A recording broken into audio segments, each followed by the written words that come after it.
The storm had been raging for hours, rattling the windows of my quiet suburban home like an old memory that refused to be silenced. At 50 years old, I had grown accustomed to evenings spent in solitude. Just me, a worn leather chair, and the faint hum of a lamp that flickered with each growl of thunder. Loneliness was no stranger to me. It had walked beside me since childhood, molded by a stern father, a mother who lived in shadows, and a family fractured long before the storm outside ever came. My name is David Carter, eldest son of John and Margaret Carter, brother to Mark and Anna.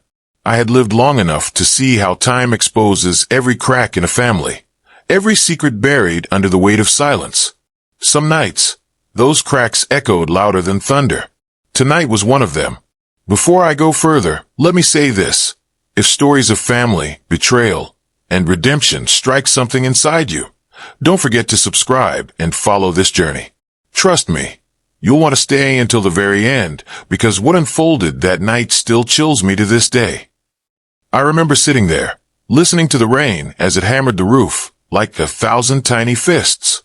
Storms always reminded me of my father, strict, unyielding, and impossible to escape. John Carter was a man of rules. His voice carried more weight than the weather itself. My mother, Margaret, was gentler, though silence was her shield. She endured more than she ever spoke, her soft gaze betraying the bruises of a soul that never truly felt free. As the eldest, responsibility was forced on me early. I raised my younger siblings in ways our parents never could. Mark, the youngest, was reckless, always chasing shadows and trouble. Anna, my sister, clung to me as a protector, though she too eventually slipped into her own silence. In a family where love was scarce, survival became our language.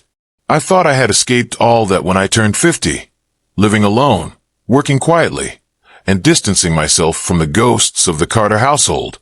But storms have a way of dragging the past back to your doorstep. That night, as I reached for my book, the phone rang. It wasn't the soft chime of a friend or a routine call. It was sharp, desperate, and cut through the storm like a blade. My hand trembled as I lifted the receiver. "Uncle David?" The voice was small, fragile, trembling against the backdrop of thunder. I froze. It was my niece, Emily, 6 years old, Mark's daughter. "Emily? What's wrong?" My voice cracked, betraying the dread that coiled in my chest. Her words came in sobs, broken by hiccups and the faint hum of wind rushing through wherever she was. "I'm alone, Uncle. I'm starving, please. Please help me." My heart stopped. Alone. Starving. A child's voice begging for help in the middle of a storm wasn't something any uncle should ever hear. 1,000 questions flooded me at once. Where was Mark? Where was her mother? Why hadn't anyone told me she was in danger? "Where are you, Emily?" I asked, forcing calm into my voice even as my pulse pounded like the storm outside. "At home," she whispered. "Daddy left. Mommy isn't here. It's dark. I'm scared." The room around me disappeared. All I could hear was the faint static of the storm through the phone line, and her quiet sobs. My blood ran cold as guilt tore through me. How had I let things come to this? I was her uncle, her blood, and yet I hadn't even known she was suffering. I didn't waste another second. Grabbing my coat, I shoved my arms into the sleeves with clumsy urgency. My keys jingled in my shaking hand as I stormed out into the night. The rain lashed against my face, each drop like a punishment for the years I had looked away from Mark's chaos. The drive was a blur.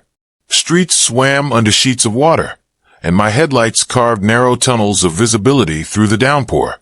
Memories of Mark clawed at me as I drove, him grinning as a boy while I scolded him for skipping school, him yelling at our father when he was barely a teenager, him walking away from every responsibility life placed on his shoulders. I had forgiven him too many times. Maybe this was the price of my silence. The storm worsened, trees bending under the weight of the wind, but I pressed on. Each second mattered. Emily's voice replayed in my mind, fragile, desperate, starving. My heart broke at the thought of her sitting alone in the dark, crying into a phone, praying someone would come. By the time I reached the old neighborhood where Mark's house stood, I was drenched in sweat and rain. The street was nearly empty, save for the flickering of a few street lamps fighting against the storm. Mark's house loomed ahead, its windows dark, its roof sagging with years of neglect.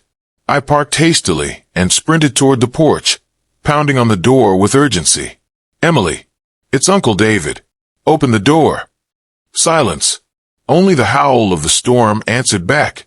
Panic gripped me until I heard the faint shuffle of feet inside. The door creaked open slowly, revealing two wide, tear-filled eyes. Emily stood there, barefoot, shivering, clutching a worn teddy bear against her chest. Her face was streaked with tears, her lips trembling. She looked so small, so fragile, like the storm could swallow her whole. "Uncle," she whispered. I dropped to my knees, pulling her into my arms. She clung to me, burying her face in my shoulder, her tiny body trembling as though she'd been holding back fear for hours. "It's okay, sweetheart," I whispered, holding her tighter. "I'm here now. You're not alone anymore." As I stepped into the house, the smell of neglect hit me. Stale alcohol, unwashed dishes, and the damp stench of rot.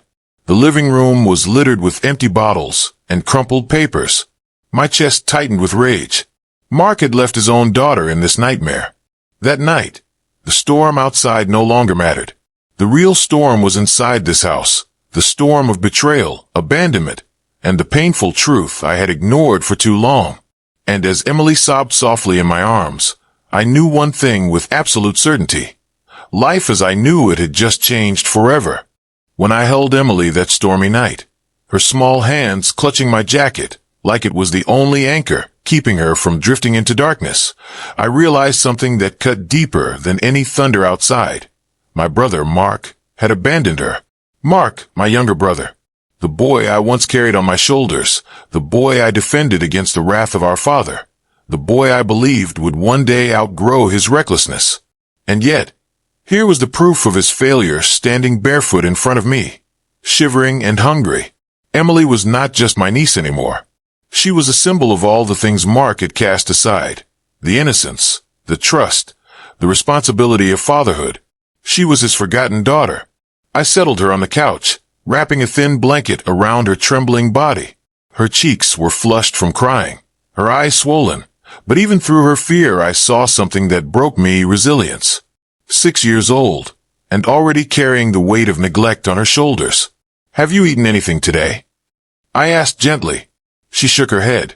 "Daddy said he was going out. He didn't come back. Mommy never comes back." My heart clenched. I searched the kitchen and found little more than stale bread and half-empty cans. I poured her a glass of milk that hadn't yet spoiled and gave her small slices of bread, watching her eat as though each bite was a luxury. No child should ever eat like that, desperate, cautious, unsure when the next meal would come. As she ate, my mind drifted back. I could see Mark as a child, sitting across from me at our old dining table, his hair messy, his eyes sparkling with mischief. Back then, he was adored. Our father always excused his mistakes with a wave of the hand. "He's just spirited," Father would say, while every misstep of mine was punished with harsh discipline. Mark got away with everything, while I bore the brunt of responsibility. Favoritism. It carved a canyon between us from the beginning. Mark grew up believing the world owed him freedom, that consequences were for others, not him. He dropped out of school, dabbled in shady dealings, and burned through relationships faster than anyone could keep track. I was always the one left to clean up the mess, paying his debts, smoothing things over with our parents, carrying burdens that were never mine. But when he became a father, I thought maybe, just maybe, he'd change. I thought Emily would be the anchor that steadied him. Instead, she became another victim of his recklessness. "Uncle David," Emily whispered, her voice small. "Do you think Daddy's coming back?" I swallowed hard. How do you tell a child the truth when the truth could shatter her? "I don't know, sweetheart," I said softly, brushing her hair from her face. "But I promise you this, you won't be alone again. Not while I'm here." Her eyes searched mine, desperate for assurance, and in that moment, I felt a bond forge between us. She wasn't just Mark's responsibility anymore. She was mine too. That night, after Emily fell asleep in my arms, I sat there in the dim glow of a lamp, staring at the wreckage of Mark's choices scattered across the house. Unpaid bills piled on the table, Eviction notices shoved under unopened envelopes. Empty bottles, clinking in the corner. It was a house built on neglect, and Emily had been left to survive inside it. I picked up one of the photographs, lying face down on the floor.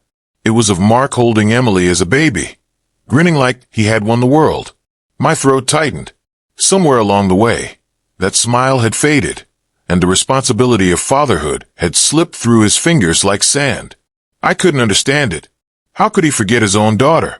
The truth is, Mark had always been good at forgetting. He forgot promises, forgot debts, forgot the pain he caused others. But forgetting a child? That was a cruelty I couldn't forgive. And yet, as angry as I was, guilt gnawed at me. I had known Mark was spiraling for years. I had seen the signs, his erratic calls, the desperate requests for money, the hollow look in his eyes.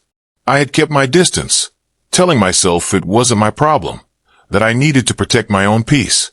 In doing so, I had abandoned Emily too, even if I didn't realize it. The weight of that truth pressed down on me. I had failed her almost as much as Mark had. The storm outside eased into a soft drizzle, but inside me, the storm only grew stronger.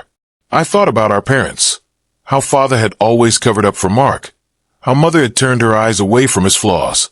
Their silence had created this. Their favoritism had shaped him into the man who could walk away from his own child. I could almost hear my father's voice. David, you're the strong one. You can handle it. And so, once again, here I was, cleaning up the chaos left by my brother. But this time, it wasn't about money or mistakes. It was about a little girl's life. In the stillness of that night, I made a decision. I couldn't erase Mark's failures, but I could stop Emily from becoming another forgotten Carter. I pulled the blanket tighter around her small frame, watching her chest rise and fall as she slept. She looked so peaceful, but I knew the nightmares would return if I didn't step in. Not anymore, I whispered into the silence. You won't be forgotten again. Not by me. That promise burned into my heart like fire. As dawn broke, streaks of pale light cutting through the rain-soaked windows, I knew the road ahead wouldn't be easy. Taking care of Emily meant confronting Mark, facing my own guilt, and tearing open old family wounds. But looking at her, tiny, vulnerable, yet so brave, I knew I didn't have a choice. She deserved better than to be her father's forgotten daughter. She deserved someone who would remember her, fight for her, and never let her starve in the shadows of neglect again. And if that someone had to be me, then so be it. When Emily stirred awake the next morning, her small hand clutching the edge of my sleeve, I realized how fragile silence could be.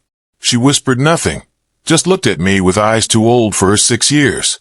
That silence reminded me of someone else, my mother. Growing up in the Carter household, silence was as much a language as words. My father, John Carter, filled our home with rules and punishments, but my mother, Margaret, filled it with secrets.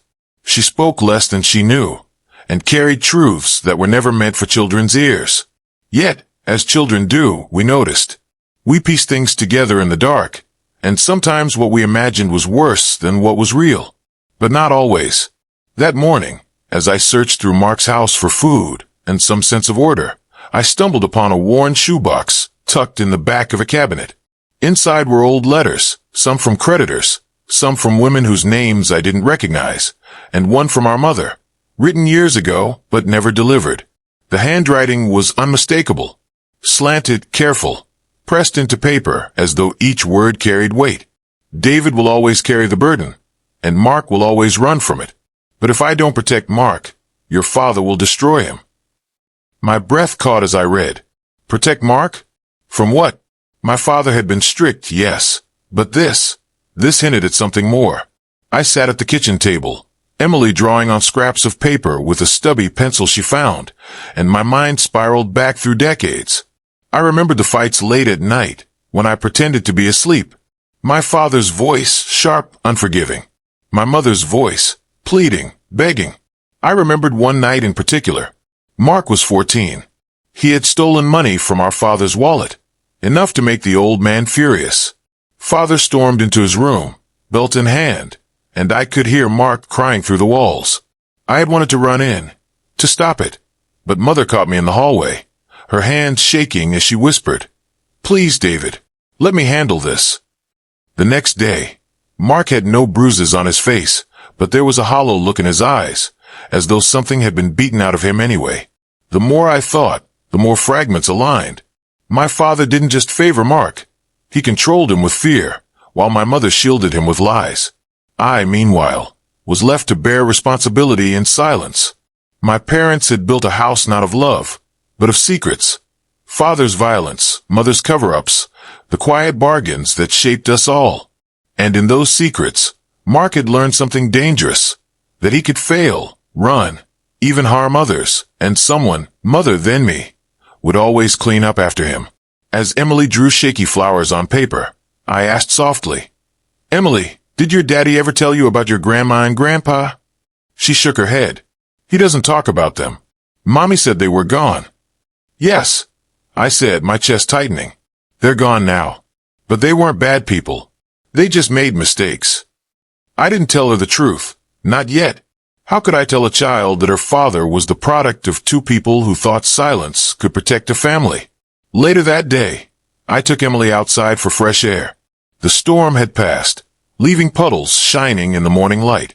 As she skipped across the sidewalk in her bare feet, I found myself remembering my sister, Anna. She had once confided in me that mother knew about Mark's trouble with the law, petty thefts, fights, but she never told father. She thought she was saving him, Anna had said bitterly. But saving him from consequences only condemned him to worse ones later. Standing there, watching Emily splash water with her toes, I felt a surge of anger. Not just at Mark, but at my parents too. Their secrets hadn't died with them. They lived on in Emily's tears, in Mark's failures, in the way I still carried guilt that wasn't mine. I wanted to scream at the memory of my father, to demand why he had been so hard on me, yet blind to the damage he inflicted on Mark. I wanted to ask my mother why she had written letters she never sent, whispered promises she never kept. But they were gone, and I was left to untangle their silence alone. That night, as Emily slept in the bed I made for her, I sat by the window, listening to the distant echo of thunder retreating over the hills. The shoebox of letters lay on the table beside me. I picked them up again, reading each line, each excuse, each desperate attempt my mother made to shield Mark from consequences. I realized then that Emily wasn't just Mark's forgotten daughter. She was also the granddaughter of two people who had allowed secrecy to rot our family from the inside out. The cycle had to end. I leaned down and kissed Emily's forehead gently as she dreamed. Her small chest rose and fell in rhythm with a peace she hadn't known the night before. "I promise you," I whispered into the darkness, "I won't keep secrets from you. I won't let silence destroy you the way it destroyed us." The words tasted like rebellion. Rebellion against my father's cruelty, my mother's quiet compromises, and the entire Carter legacy of shadows. And as the storm clouds drifted away, I understood something I hadn't before. The greatest betrayal in our family wasn't just Mark abandoning his daughter. It was the secrets my parents kept that made such betrayal possible. Mark's house felt less like a home and more like a confession written in dust, alcohol, and neglect. Every corner whispered stories he had tried and failed to bury. After ensuring Emily was safe in the bedroom, I began to walk through the rooms with deliberate steps. The air was stale, heavy with the stench of liquor and cigarettes. Rain still trickled down the cracked window panes, leaving streaks like tears against the glass. I had been in Mark's home a handful of times before, but never like this. Never with the knowledge that he had abandoned his daughter here. Never with the intent of looking for answers. What I found was not just evidence of his failures, but relics of a man drowning in his own collapse.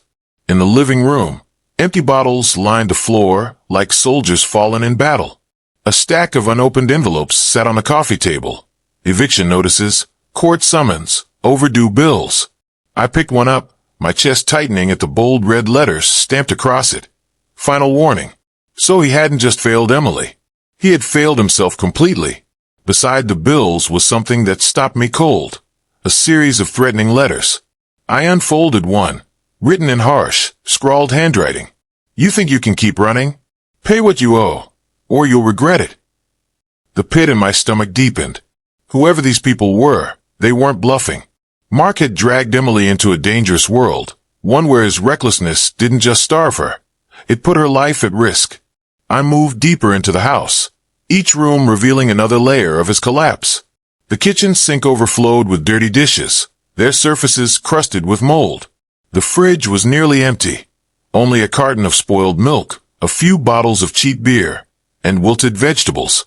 I slammed it shut, the sound echoing through the silence like a gunshot. This wasn't neglect. This was abandonment. But it was the bedroom that broke me. On the floor, scattered among dirty clothes and discarded wrappers, were Emily's drawings. Crayon sketches on wrinkled paper, taped to the walls or tossed aside, each one screaming louder than words ever could. One showed a little girl standing in the rain, tears falling from her eyes. Another showed a man with a bottle in his hand, walking away while the child stood behind, arms reaching out. One drawing in particular stopped me. A storm cloud hanging above a house, lightning bolts striking down, while a small figure curled up inside. Children don't always speak their pain, but they draw it. And Emily had been speaking all along. I knelt on the floor, holding the drawings with trembling hands, tears blurring the colors. Each picture was a diary, a cry for help, one that no one had answered until that night. As I sat there, I thought my father again. He had once told me, a man is measured by how he provides for his family. By that standard, Mark had failed completely. But then again, had our father ever truly provided for us? He gave us food, shelter, and discipline, but not love, not compassion. Maybe Mark had inherited more than recklessness. Maybe he had inherited emptiness. Still, excuses didn't matter. What mattered was Emily, asleep in the other room, trusting me to make things right. I continued my search, driven by equal parts anger and desperation. In the drawer of Mark's desk, I found a handgun. Cold, heavy, and terrifying.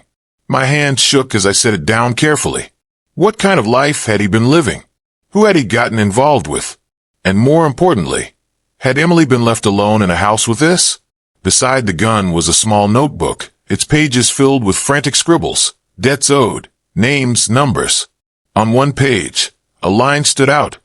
Can't take care of her anymore. Her. Emily. I felt a surge of rage, so strong I had to grip the desk, to steady myself. My brother had reduced his daughter to a burden on paper, a line in his mess of calculations and excuses. The more I uncovered, the more the house transformed from wood and walls into a living record of betrayal. It wasn't just about neglect, it was evidence of choices.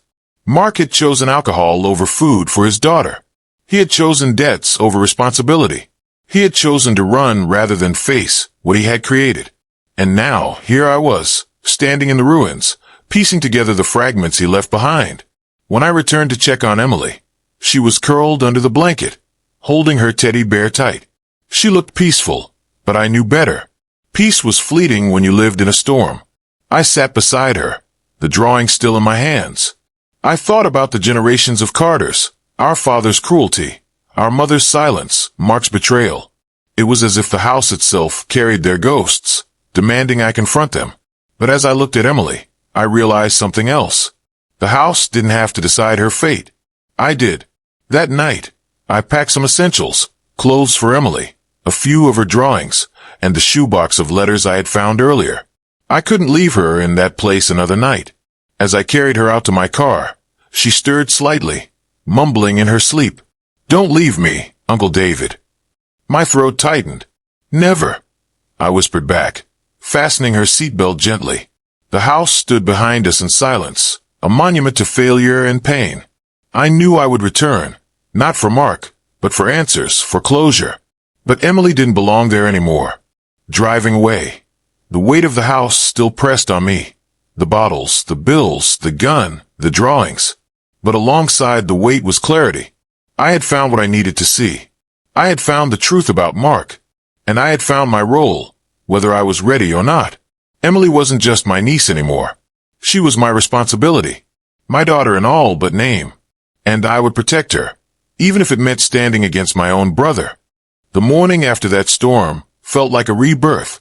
The sky was washed clean, streaks of pale sunlight breaking through the heavy clouds, as if heaven itself wanted to remind me that even the darkest night has an end. Emily was still asleep in the guest room of my home, curled up with her teddy bear, finally resting in peace. For the first time in what must have been weeks, her little body wasn't trembling from hunger or fear. I stood in the doorway for a long time, just watching her breathe. And in that silence, a truth settled in my heart with the weight of a vow. She is mine to protect now. I had no choice. Not as a brother, not as an uncle, but as a man who refused to let history repeat itself. That morning, as I brewed coffee, I found myself staring at the family photograph on the kitchen wall. Our parents, Mark, and me years ago. My father's stern gaze, my mother's distant smile, Mark's forced grin, and me standing stiff as ever. Looking at it now, I realized we had been broken long before adulthood. Neglect breeds neglect. Pain begets pain. But in Emily's case, I swore it would stop here. With me. Later that day, I called Mark. I didn't expect him to answer, but he did. His voice groggy, defensive, already laced with excuses. David, I was going to come back for her. Just things got complicated. I gripped the phone so hard my knuckles turned white. Complicated? She was starving, Mark. Alone.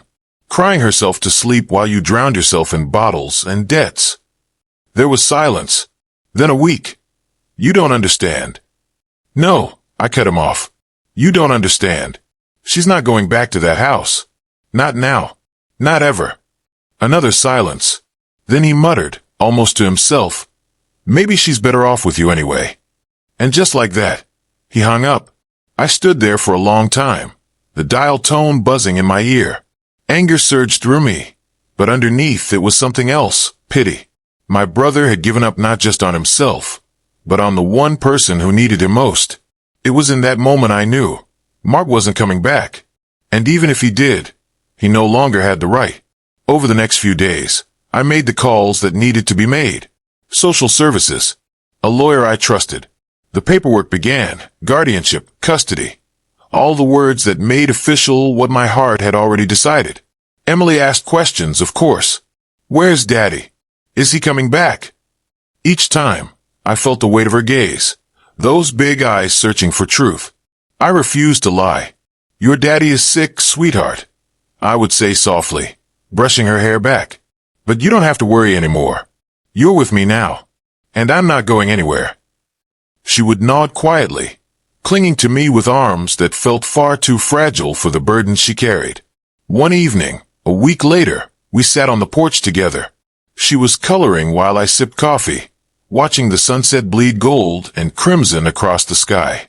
Out of nowhere, she looked up and asked, Uncle David, are you going to leave me too?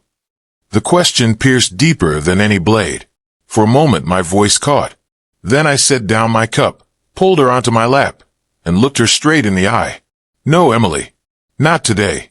Not tomorrow. Not ever. Do you hear me? You are safe with me. Always. She studied me for a moment, as if testing whether I meant it. Then she wrapped her arms around my neck and whispered, Promise? I held her tighter than I ever had.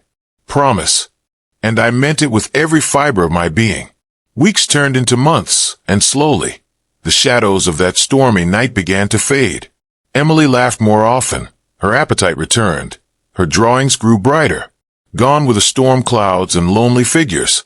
Now her papers showed sunshine, flowers, and the two of us holding hands. I pinned them to the fridge like trophies. Not of my achievement, but of her resilience. Still, there were nights when she would wake screaming, haunted by memories of emptiness and fear. On those nights, I would sit by her bed, stroking her hair, whispering that she was safe, that storms pass, that she wasn't alone anymore. Mark drifted further into the distance. Rumors came, debts unpaid, bars he stumbled out of, people he owed. I didn't chase them down. My focus was here, in this home, with the little girl who had saved me as much as I had saved her. Because that was the truth. She saved me. Before that night, I was drifting too. A 50-year-old man, living alone, carrying bitterness from a childhood that never truly left me. But Emily gave me purpose again. She reminded me that family isn't about the past we inherit. It's about the future we choose to build. And I chose her. A year later, on a bright spring day, We stood before a judge. Emily wore a yellow dress, clutching my hand, shy but smiling. The judge asked if I understood the responsibility I was taking on. I do, I said firmly. With my whole life. And when the gavel fell, sealing the papers, Emily squeezed my hand and whispered, "Now you're really my dad." Tears burned my eyes, but I smiled through them. I always was. Looking back, that stormy night could have ended differently. A missed call, a delay, a choice to ignore it. But fate, or maybe something greater, pushed me to answer, to drive through the rain, to step into that broken house. And from that moment on, I was no longer just David Carter, brother, son, uncle. I was protector, father, anchor.